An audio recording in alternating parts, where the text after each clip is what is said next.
What's going on, Jets fans? It's your boy DT back with another video. Hope everybody is enjoying their week as best they can. Wanted to come on and do a pre recorded video breaking down my thoughts, not only with the film, but also with the game in general. I have a couple charts and stats that I want to provide as well. Dealing with a little bit of a medical issue right now, so not going to go live for my normal hour and a half, 2 hour show this week. So instead, you get a pre recorded version. Just want to remind everybody to hit the like button on their way in. I certainly appreciate it. Subscribe to the channel if you are new. We are on the road to 2,000 officially. And if you do want to support my channel a little bit further, you can become a member of the A1 Since Day One community. That is a $4.99 paid tier per month where you will get exclusive content, film breakdowns, college quarterback film breakdowns, offensive film breakdowns from the Jets when they put good offense on the field. And also, you will get access to my play charting documents and spreadsheets, as well as some other cool resources for data about this Jets team, specifically on offense. So A1 Since Day One tier, $4.99 a month. I certainly appreciate it. So I said I had a couple charts and data points and stats that I wanted to talk about today. I'm going to go ahead and pull them up on the screen right now. The first one is starting offensive line combinations. And we all know what happened last year as well as in 2023. It was a revolving door across the entire front five of this offensive line. And through 4 games, looking like it's going to be 5 also against the Cowboys this weekend, you are going to see the same 5 offensive linemen throughout the entire season so far. Obviously, the AVT injury that happened pre-week 1 is an in-season injury, but ever since the game started against the Pittsburgh Steelers in week 1, the same 5 have been out there. So the continuity is certainly growing on the offensive line.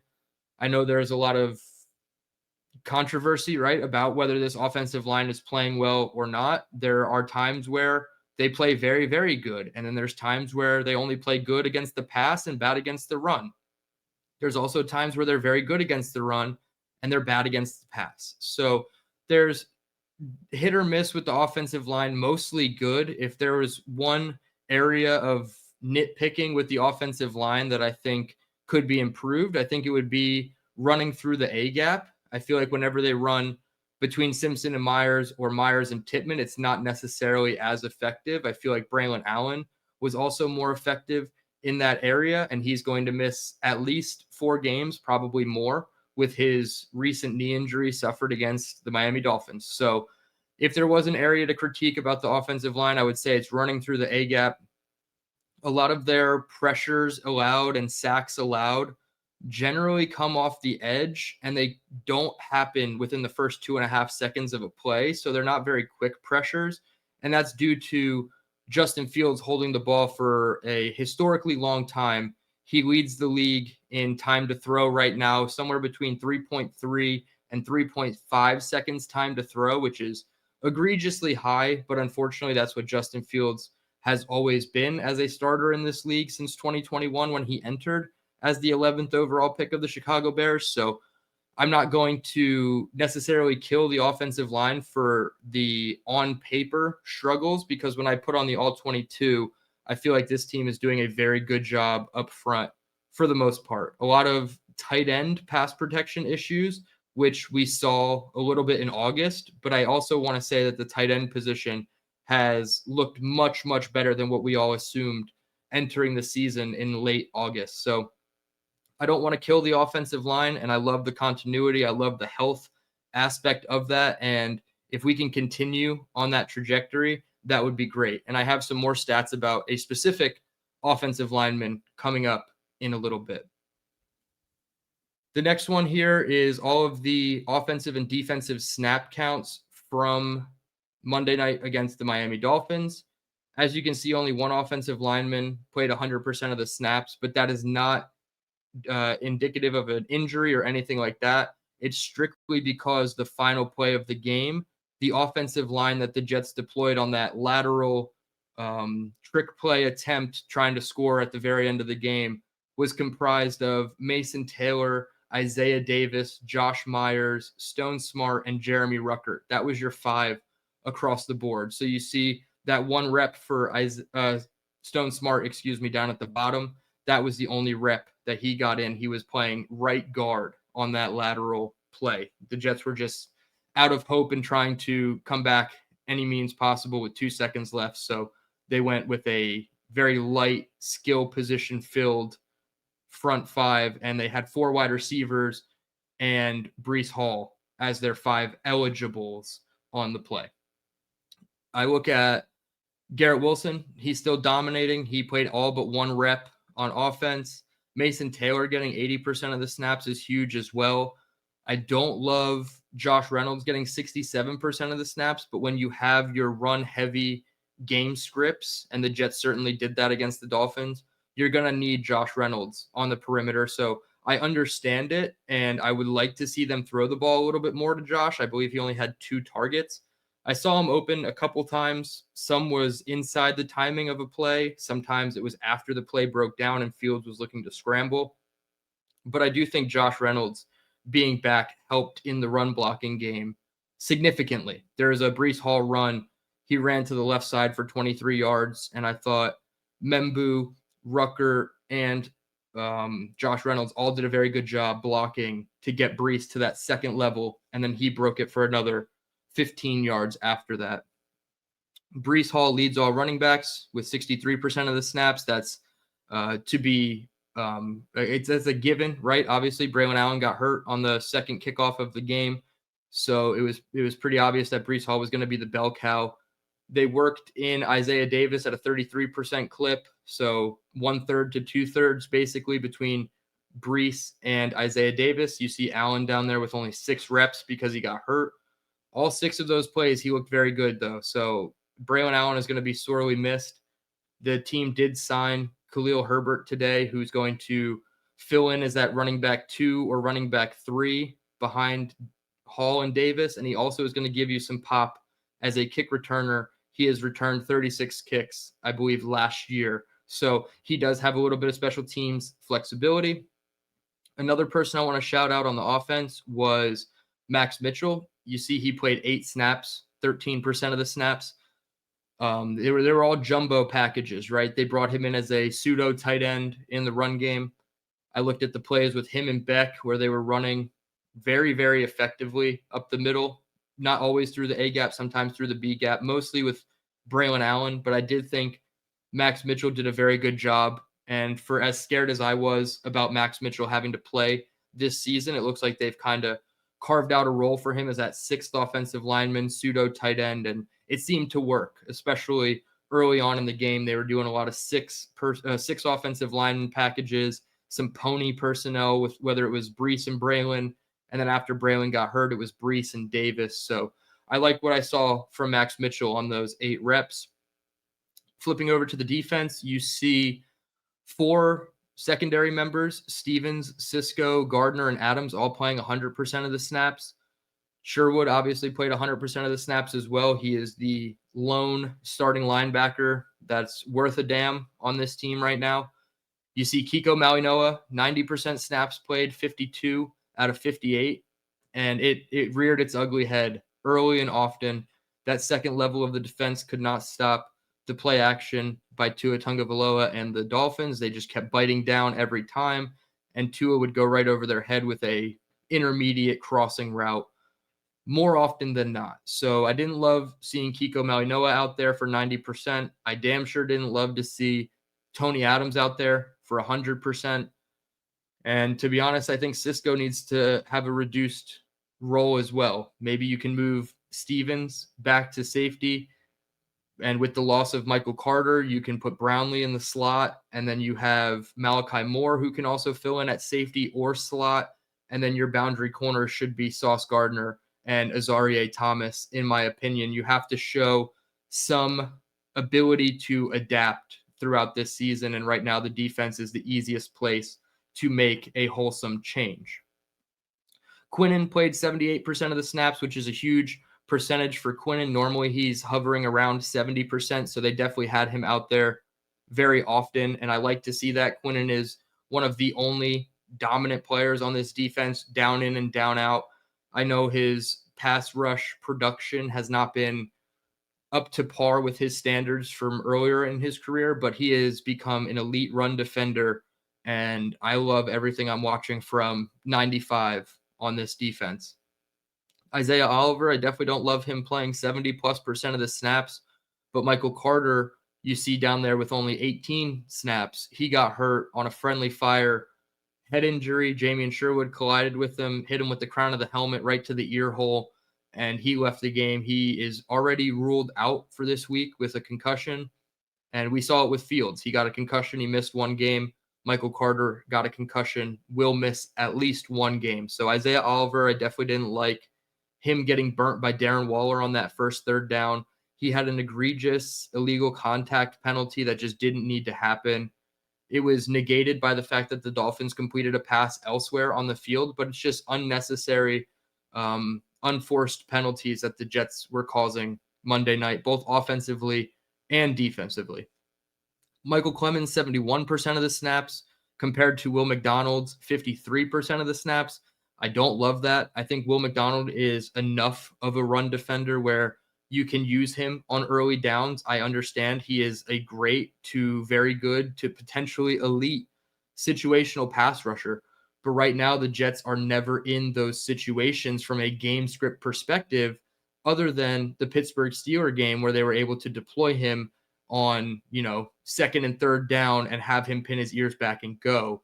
And he got 2 sacks because of that. So I don't love the usage there of the 2 edge guys. I didn't want to kill Michael Clemens for the game that he had. I actually feel like he looked okay and serviceable on the all-22, which from Michael Clemens' perspective only, that is a upgrade compared to the first 3 weeks. But it's just going to amount to nothing when next week he could be very liable for a personal foul penalty at any time. So I don't want to kill Michael Clemens, and I also don't want to praise him, but it was a quote-unquote improvement from where he's been the first 3 games. Braden McGregor, 45% of the snaps. Punt him into the moon. I don't know what you want from Braden McGregor. He is not an NFL caliber player based on the live watch real time, the all-22 rewatch, any analytic metric. Braden McGregor doesn't have it. And I don't want to say Michael Clemens needs to play more because Braden McGregor can't play. So this is an area, again, of concern that has been for me for multiple weeks now, where you needed to get at least one more edge defender in there while Jermaine Johnson was rehabbing the Achilles and now has been out with an ankle injury. He was week to week, now listed as day to day. So hopefully we get JJ back soon and McGregor's snap count can be reduced significantly. Tyler Barron, again, 18 snaps, 31%. I don't love it. I would much rather just play a front 4 of Will McDonald, Jawan Briggs, Harrison Phillips, and Quinton Williams, play a little bit bigger on the defensive front and see what happens. I feel like you almost can't be worse by taking Barron off and putting a new edge player out there, even if it is a defensive tackle in Quinton Williams or Jawan Briggs. And then the last one of note, Malachi Moore, only 2 snaps. I don't get it. Malachi Moore is definitely a good enough player. He has his rookie lumps. That's completely fine and acceptable. But for 2 snaps, 4 games into the season, I think that's just ridiculous, especially when Tony Adams is out there as a complete liability for 100% of the snaps. That Devon Achane flip toss touchdown, I can't believe Tony Adams gave that piss poor of an attempt on a tackle on Devon Achane, especially when a guy who's been completely decimated in the media for not being a good tackler in Sauce Gardner. He breaks down, goes low at the lead blocker's feet, trying to take him out of the play and give Tony Adams a one-on-one free shot at a tackle. So I want to commend Sauce for that. It hasn't been the best, 3 weeks for Sauce since matching up against DK Metcalf in week 1 and shutting him down. But Sauce Gardner played his ass off on that rep, and Tony Adams just let the whole thing blow up by trying to wrap up Achane by his shoulders and not by his hips, knees, or ankles. So I want to see Malachi Moore play a ton more snaps than 2.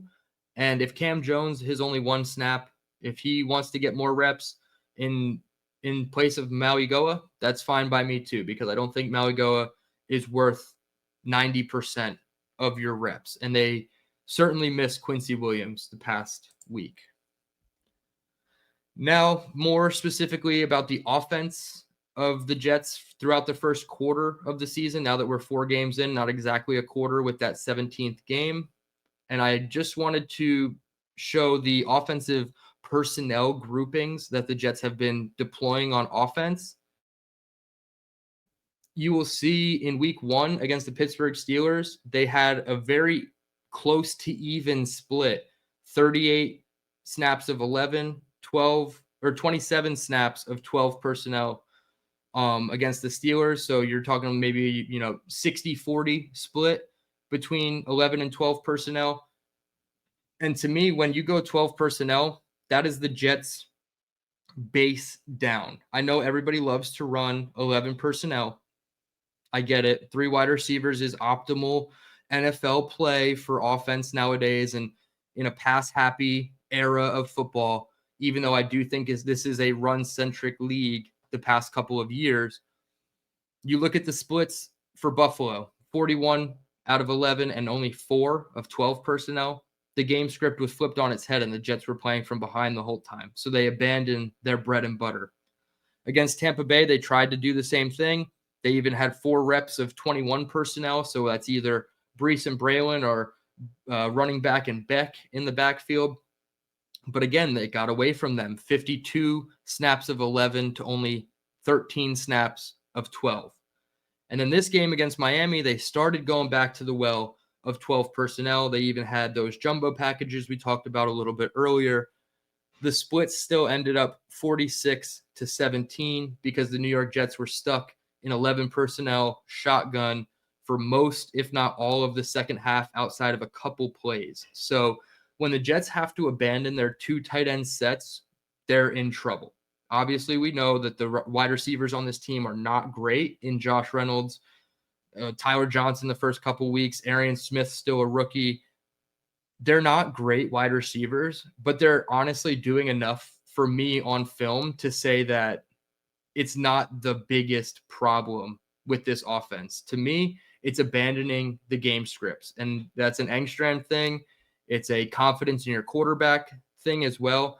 I feel like you need to start passing on earlier downs. You need to go under center and actually pass the ball, and we'll talk about that a little bit more. You can't just do play action and run from under center. Teams are going to understand that those are your tendencies, and I'll show you the breakdown of the tendencies in a little bit. But I think it's a little bit of coaching. You can't abandon your first game script. That first drive by the New York Jets, they only had 2 unsuccessful plays, and that was a 0-yard run by Braylon Allen and a delay of game 5-yard penalty by Justin Fields. Everything else, they, from an analytics success rate standpoint, had a successful play. 40% of the to-go yardage on first down, 60% of the to-go yardage on second down, and 100% of the to-go yardage on third or fourth down. The New York Jets only faced 1 third down on that entire first drive, which took up 7 minutes of offense. It was a 12 or 13 play drive. Would have been capped off by a touchdown if not for the Braylon Allen fumble at the goal line. Changes the whole complexion of the game. The Jets are probably able to stick with their bread and butter 12 personnel slightly longer because they're up 7-0 or 7-3 instead of being down 10-0 in the first quarter. So I want to see them get back to their bread and butter, their 12 personnel, even 21 personnel with the pony package or Beck in the backfield. They did run some 22 personnel, 1 rep in Tampa Bay.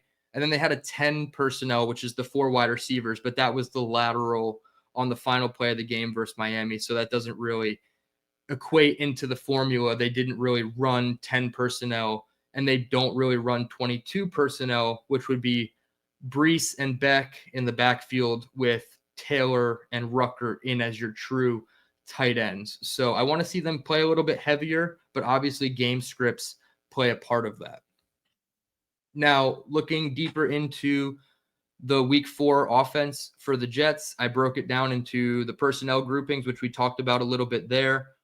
shifts, motions, explosives, and then the run pass splits. So they were basically 2/3 of the time in 11 personnel. Again, that was all late game, trying to come back. You're down 27-13 late in the fourth quarter.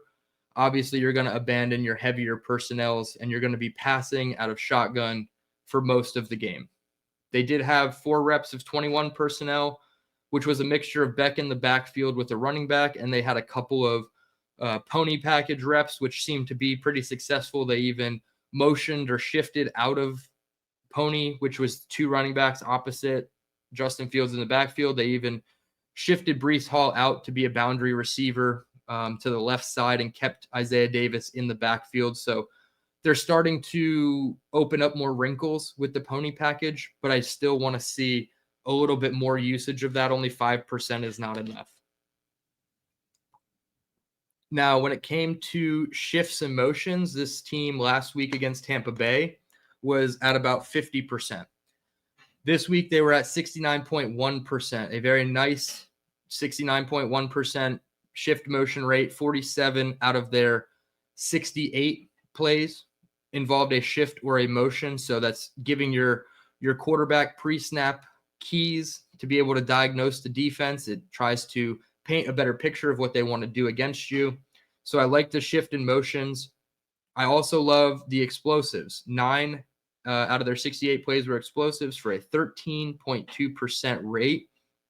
And this team finds explosive plays on the field. And I understand you can caveat one of those explosive plays. It was the final play of the game, which went to Garrett Wilson for 17 yards before they started doing the backyard lateral drill to try to, make something of those last 2 seconds of the game. But I love the fact that they had 8 explosives outside of that. Most of those came in the run game. Breece Hall had 1.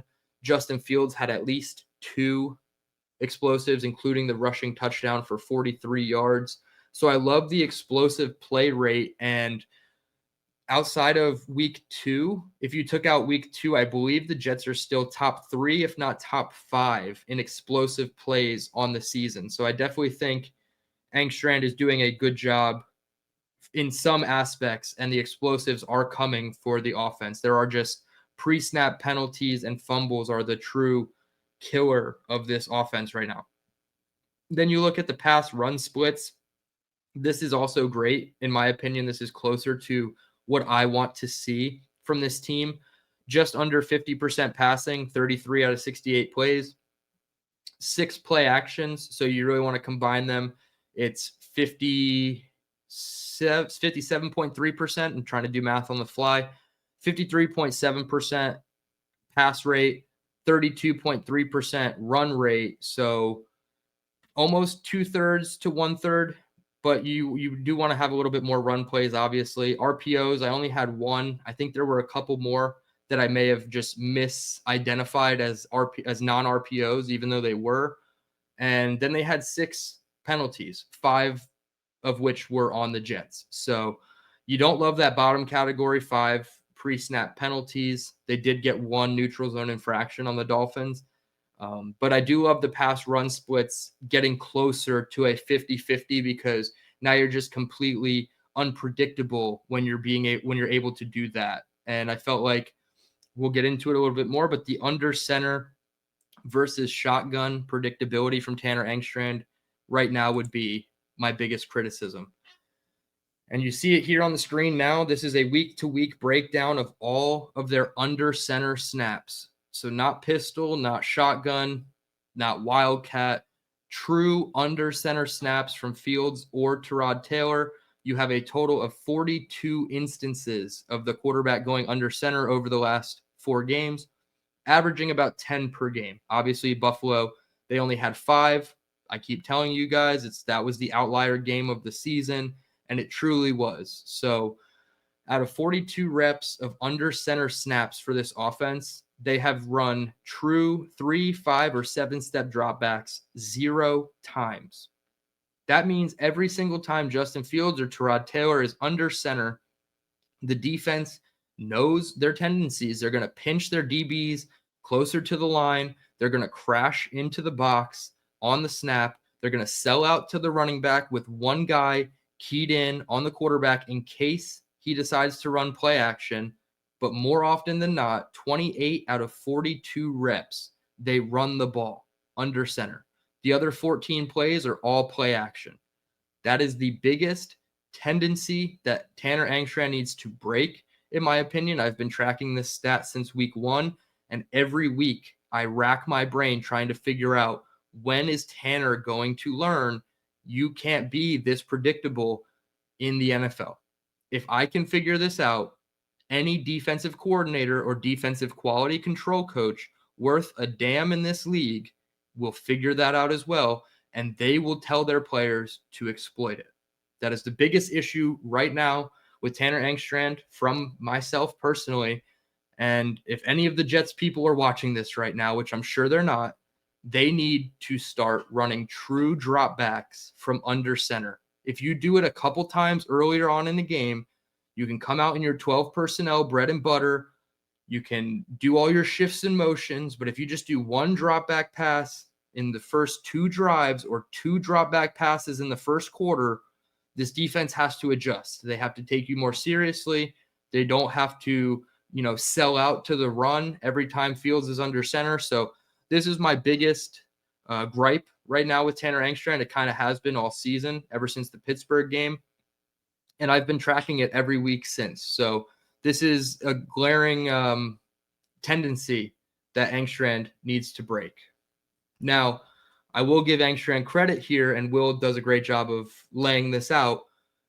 Angstrand talked at the podium today saying that when you watch the tape, there are a lot of great things that this team is doing. They feel like they're right there as an offense. It's just the pre-snap penalties and the fumbles right now that are significantly hurting this team.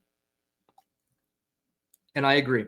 Going back and it's brutal, but going back and rewatching these games a second time, a third time with the all 22, there is a lot of good coming from this offense that is being overlooked because of the pre-snap penalties and the fumbles. Now, fumbles are always on a player. You can coach it all you want. You can tell them to put 2 hands on the ball. You can tell them to put the ball in the right hand when you're running to the right and the left hand when you're running to the left, so that it's always, you're between the ball and the side, or the sideline is between the ball and you, or however you want to say it. You have to be able to protect the ball. That's a player issue. And the pre-snap penalties is also a majority player issue, but that is a Tanner Angstrand coaching point that needs to be worked out from Monday to Saturday so that on Sunday you guys can get it right. And it looked like at one point in the game, Aaron Glenn was very animated in the direction of Tanner Angstrand, saying no more, meaning shifts or motions, because they were flagged 2, maybe 3 times for illegal shifts and motions in Miami's game alone. So that is the one thing also that Tanner Angstrand needs to do is coach these guys up, get set before the ball is snapped. And that goes back to practice. If you guys aren't practicing it, you're not going to be able to perform that in game situations. So I blame the coaches, but I also blame the players for that. However, you go back and you watch the film and you eliminate those fumbles, not even the pre-snap penalties. And Will kind of lays it out right here. The Jets are 7th in offensive success rate. I talked about that first drive. They had 13 plays and only 2 were unsuccessful. That is a huge success rate positively for this offense that hasn't seen much success in a very long time. 21st in EPA. So it is an upgrade from where the Jets were last year, which is just truly amazing. And they're 6th in defensive success rate, 28th in EPA. So Will even goes on, basically third down defense, penalties and fumbles are killing them right now. But what Tanner said is 100% accurate. When you put on the film of this team, Arian Smith, there's reps where he's running open. Josh Reynolds, same thing. Mason Taylor had a career game with 65 catches on 7 targets. The running backs are not getting involved a ton in the pass game, which I would love to see more of. They had a screenplay designed to Isaiah Davis early on in that Dolphins game, but it got blown up by the opposite side pressure. So it forced Fields out of the pocket the opposite way of the screen. but they were trying to get the screen game going, at least from what I saw on film. So I don't want to kill the coaches or the players. I say it's a collective blame effort right now. But when you put on the offensive all 22, it is showing a lot of positives where that breakthrough AG was talking about this morning could actually come to fruition. Now, is it going to happen this week against Dallas? I'm not quite sure, but it looks like they're rounding a corner on film. Just hammer out those pre-snap miscues and the fumbles, obviously. And then the last one I have here is from our guy, Michael Nania of Jet X Factor. Appreciate him laying this one out. I talked about the offensive line earlier, getting healthy, continuity, consistency across the board. Obviously, there are lapses in some protections and some blocking schemes that need to be cleaned up, but the overall perspective from this offensive line has been great. And you look at the right tackle, 7th overall, Armand Membu, and Michael Nania lays it out here, top 5 in basically every metric from a right tackle perspective. PFF grade, he's 3rd in the league amongst right tackles, 4th in PFF run blocking, 11th in pass blocking, 4th in pass block win rate. So he's gone up. He was 8th last week. 2nd in run block win rate, and he has been flagged 0 times on 242 snaps. So Armand Membu is playing damn near lights out football for this football team, and I absolutely love it. That's exactly what you want to see from your rookie first rounder, and I understand everybody's going to say 7th overall pick. I could make that pick and be right. We've seen GMs for this very team as recently as our last GM miss on picks higher than pick 7. So I don't want to hear any of, anybody could have made that Armand Membu pick. No, because a lot of you guys were still talking about Tyler Warren, who is a very good tight end for the Colts. I still would take Mason Taylor and Armand Membu over Tyler Warren and insert tackle name here in the 2nd round. Any of them. Most of them aren't even on the field right now. So for all the Ozzy Trapilo love out there in the world, please show me what he's doing better than Armand Membu from the bench. Like, it's not happening. Armand Membu is a goddamn stud. And this team up front on offense is not the problem. I don't think quarterbacking in its totality is the problem. Justin Fields has been just as good, if not better, in every single metric than everybody's favorite, Aaron Rodgers. And I hate going back to this and comparing because I'm so nauseated by the Rodgers discussions. It's like insert head coach we wanted and Aaron Rodgers, and all of a sudden we're a 4-0 team. No, that's not how that shit works, like truthfully. So Justin Fields has been analytically better than Aaron Rodgers. He moves much, much better than Aaron Rodgers. Aaron Rodgers was never scoring on that 4th and 1 bootleg that Justin Fields scored on. And that's the reason they got Justin Fields, guys. He runs the offense the way that they want him to. They can pass when they need him to pass, but it's always going to be a run-centric offense with Justin Fields. Am I saying Justin Fields is the future of this team and we can end the discussion on future quarterback debates? No. I'll see all you guys in the comments, and I already do see you guys talking this guy, that guy, coming out of college. He's going to be the one.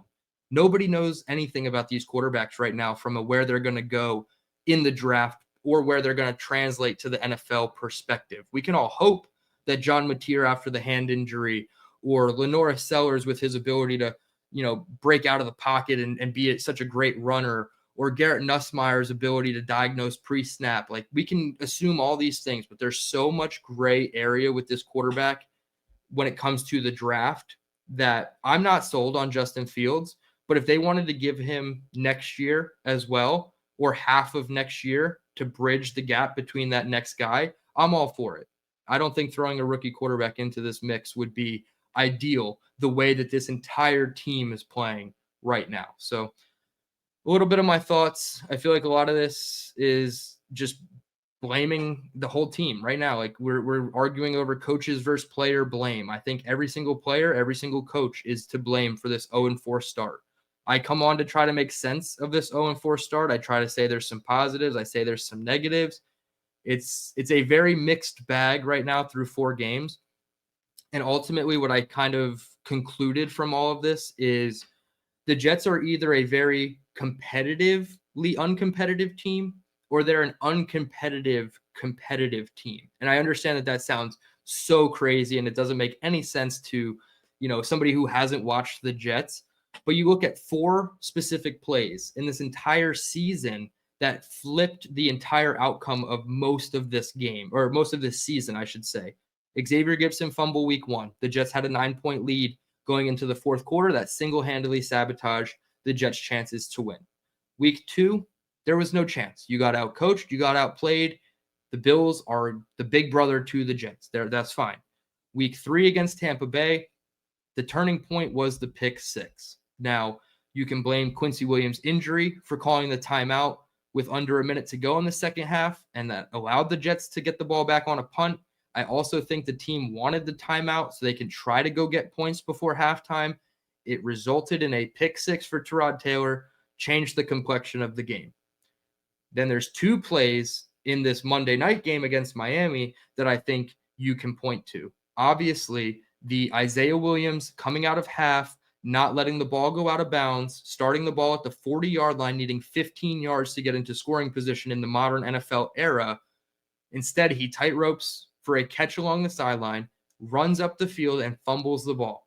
Doesn't even give your team a chance to start the second half with momentum. So that is the first play of the Dolphins game. The second play, and I've been talking for over 35 minutes, and I have not once mentioned this because that is not the excuse I'm going to use. The refs were awful. That OPI on Garrett was the 4th play of this season that completely changed the trajectory and outcome of the game. The Jets were down 24-10 at that point.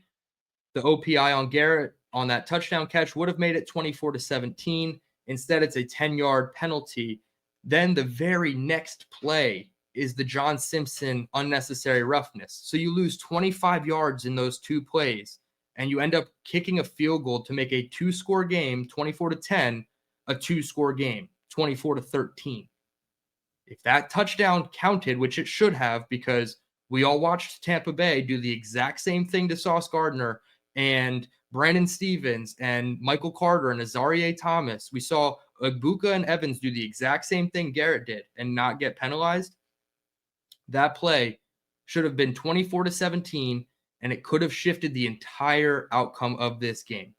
Not excusing, not talking moral victories, just simply showing you 4 key plays in this entire season that could have drastically changed the record outcome, could have drastically changed the landscape of how we talk about this team. We're 0-4. Nobody's happy. Not a single player is happy. Not a single coach is happy. And damn sure not a single fan is happy.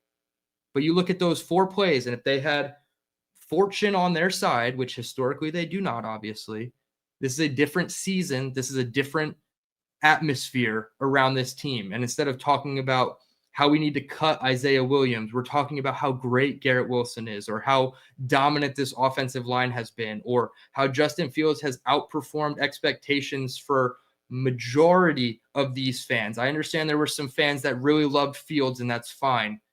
They wanted to put him in the Ring of Honor. Great. He's not there, but he's a lot better than what people are making him out to be. And analytically, he is just as good as Aaron Rodgers. So I don't want to do the, well, Rodgers would have us at 2 to 3 wins easy. No, that's bullshit. That's complete BS.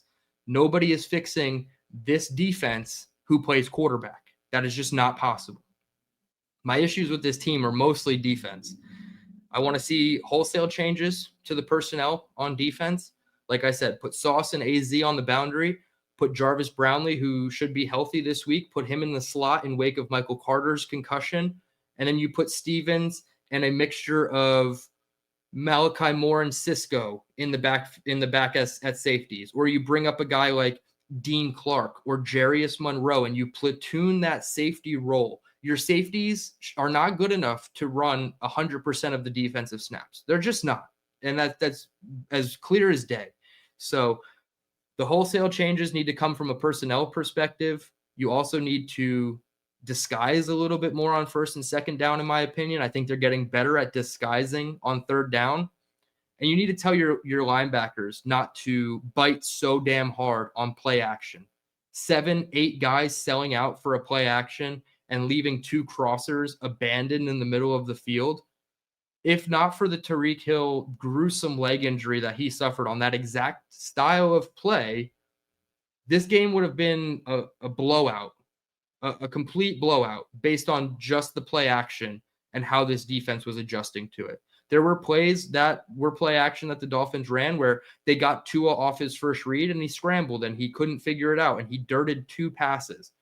Those other 7 reps against play action were mostly horrible, not even bad, horrible by this defense. So it's a lot of defensive personnel issues. I think it's obviously scheme as well. I would say right now it's 55% players, 45% coaching. If I were to just divvy up the blame pie, because I know that's what we love to do with this 0-4 start. So that's my thoughts on this game. That's my thoughts on this 0-4 start. New York Jets have no better chance than right now to go prove that they're not the worst team in the NFL. There's only 3 teams without a win: the Jets, the Saints, and the Titans. I would like to believe that the Jets are better than those 2 teams. There are 12 total teams with 1 win or fewer. The Cowboys are one of those 12. I would like to believe that we're better than some 1-win teams. Do I have evidence to prove or tell you that we can be or will be? No. And I want to see the evidence. Offensively, we can see the evidence of this team improving. Defensively, we see nothing. So that's my 40-minute rant. I hope everybody appreciates that. I'm not trying to be too negative or too positive about this team after only 4 games. I'm not calling for anybody's job from a coaching perspective. I am calling for reduced roles by players who we knew were bad coming into the season. Tony Adams. And I also just want to see this defensive staff, not even AG, because I don't want to say he needs to take over the play calling just yet. I want to see Steve Wilks actually put his players in the best position to win before AG has to take over the play calling duties on defense. When Quinnen Williams yelled at Aaron Whitecotton and Saleh and Ulbrich went back into the lab and figured out how to make their defense work, yes, Saleh influenced that happening, but it was still Ulbrich calling the plays. Can we get a little bit more of that with AG and Wilks? Because I don't want to see this team putting the same things on film defensively going into the bye week and we're 0-8, because then Steve Wilks needs to be fired. And then it becomes AG's problem to fix this defense while looking at the entire roster and trying to be the CEO head coach type as well. So let's get it fixed. And no better week than this week. You're facing a very bad defense. They're facing a very potent offense who is still missing their very best skill position player in CeeDee Lamb. They also have a myriad of injuries on that offensive starting lineup. No better week than this week for this defense to wake up, disguise a little bit more, run their personnel into a favorable position. Don't just keep trotting out the same guys at the same positions and allowing quarterbacks to diagnose you pre-snap and figure out what you're going to do. It's very obvious when the quarterback has the advantage pre-snap and he knows exactly where to go with the ball. All 4 quarterbacks we've played this year: Aaron Rodgers, Josh Allen, Baker Mayfield, Tua Tagovailoa. Like, what do we have to play a rookie quarterback in order to gain a slight advantage because he's not able to read defenses like veterans can? That's not where this defense should be. This defense needs to be much, much better. So that's my 45-minute rant about why the Jets are 0-4. I still think there's a lot of season left to salvage a couple wins. Obviously, playoffs are gone. I had them at 7-11 or 7-10, excuse me, missing the playoffs. I have adjusted my win total to 5 because I thought we were going to beat Pittsburgh and Miami.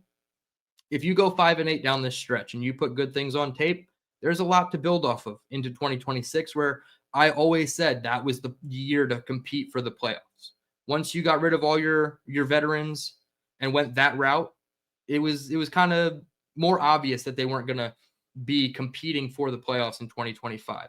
I still want them to be competing for the playoffs in 2025, but I think we need to look to salvaging this season, get 4 or 5 wins out of the next 13, even though that's going to be a shitty overall record, and you take that into next year. And it's not going to be that 7-9 Adam Gase hollow wins, hopefully, right? That's what we're hoping for. There's no evidence to prove that, but that is what the hope is at this point. Show us something. Show us that you're not stubborn. Show us you can adapt, especially Steve Wilks and this defense. Special teams, my only real comments are get a new kick returner. Khalil Herbert, the newest running back signee, could help with that. He returned 36 kicks last year for, I believe, the Indianapolis Colts. So there's room for improvement across the board, but it's not all bad and all negative. And I get it. We love to harp on all the negatives because we're 0-4 and our record is what we say we are.